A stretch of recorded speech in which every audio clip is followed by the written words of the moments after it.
The first thing that comes to mind when people hear the science of cancer is this. They say, well, if this is true, if what you say is true and it's that simple, how come my doctor doesn't know about it? I mean, he went to medical school. He's a very smart guy. And I've known his family for years. He's a wonderful, principled person. He wouldn't deliberately hold back a control for cancer, and indeed he's not. So the question is, how come your doctor doesn't know about this?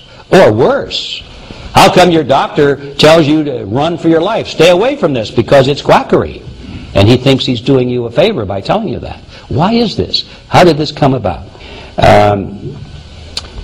Let's pick up the story and see how these interests captured control of the American medical establishment.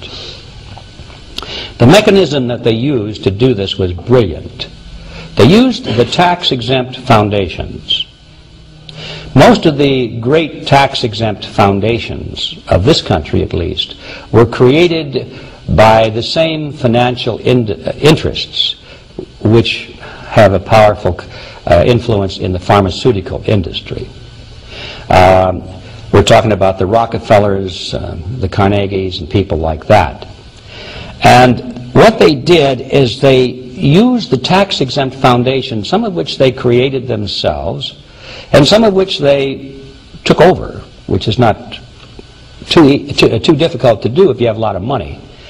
And the tactic, as I mentioned, was pioneered by Rockefeller and Carnegie. So they started a campaign to do philanthropy.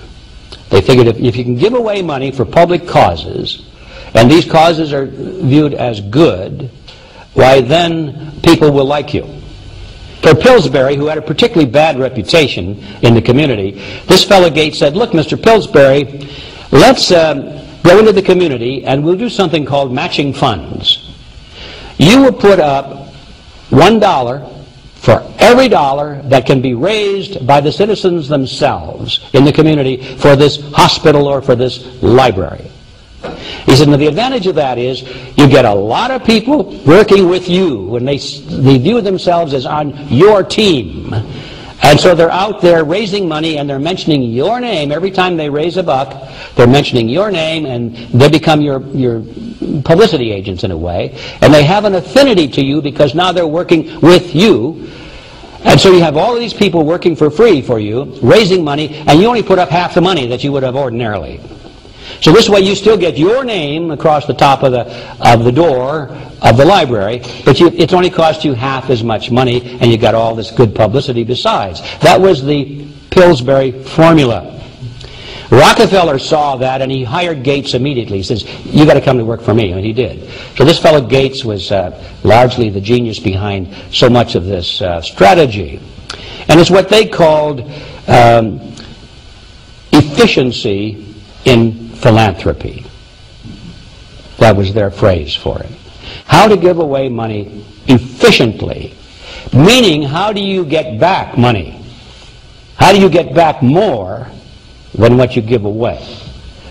This has been the stratagem that has been used by so many of these people for many years, and the public has not really been aware of it. It's certainly true in the field of pharmaceutical research, which is, we're coming to that now. So now, for each dollar donated, you get back at least $2 and more in profits, and that's efficiency in philanthropy. Now let's put that into focus in terms of cancer research. The takeover of the medical industry was accomplished by the takeover of the medical schools, and this was done with efficiency in philanthropy. Before 1910, the state of medicine, the practice of medicine in America was quite mixed. There were a lot of excellent doctors, a lot of excellent institutions, and there was a mix of homeopathic doctors and allopathic doctors and chiropractic doctors and doctors of all different schools of thought. Many of them were excellent, but some of them were quacks. Some of them had no training whatsoever, And it was easy to get a certificate to put on your wall. There were literally diploma mills. You could write in, and for a few dollars you could get a diploma, and you could be a doctor. And so there was a lot of abuse going on in the medical field at that time. And the public was aware of it. Congress was aware of it. Everybody wanted to do something about it. But what are you going to do about it? Well, the people that we're talking about, Rockefeller and Carnegie in particular, came to the picture and said, we will put up money. We will solve the problem. And so they hired a fellow by the name of Abraham Flexner. And in 1910, Flexner produced what was called the Flexner Report, which was widely circulated, in which he identified the problems and the weaknesses in American medicine and suggested that the schools of this country be completely made over and the standards be increased and that the funding be increased. And this was the solution, money, of course. Then the people who paid for Flexner to do this report offered the money. They offered tremendous amounts of money to the schools that would agree to cooperate with them. What did they ask? Not very much, really. They had what they called a triumvirate, 3 men primarily. There was Abraham Flexner, his brother Simon, I think it was Simon Flexner, and Fred Gates. He was the one I mentioned before who was the mastermind behind the strategy. Those 3 men, called the triumvirate, the donor said to the schools, we're giving you all this money. Now, would it be too much to ask if we could put some of our people on your board of directors to see that our money is being spent wisely?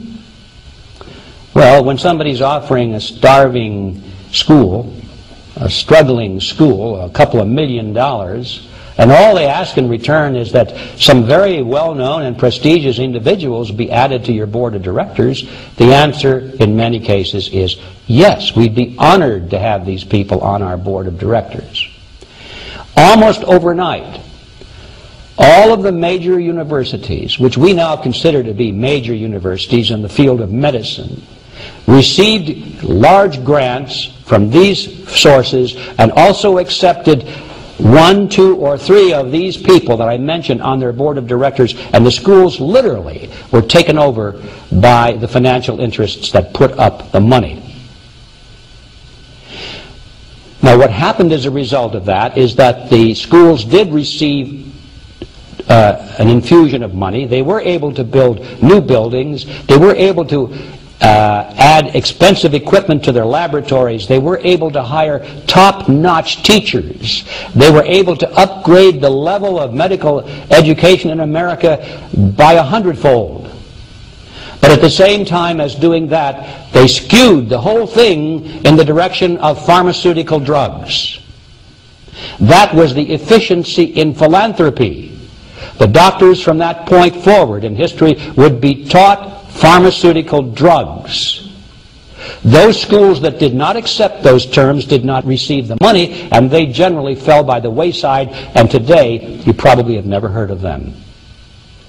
All of the great teaching institutions in America were captured by the pharmaceutical interests in this fashion, and it's amazing how little money it really took to do it. So now the average doctor goes through school, he gets a great education, he has to be really smart to get through it. He learns all about drugs. He doesn't know too much about basic nutrition. I found that the average wife of these physicians knows more about nutrition than he does. But they sure know their drugs. And if you go to your typical doctor today, I don't care what it is, chances are you're going to walk out of there with a prescription. Why? Because that's what he has been trained to do. Drugs are the treatment of choice. Now, this is how it came to pass, ladies and gentlemen, and you need to know it.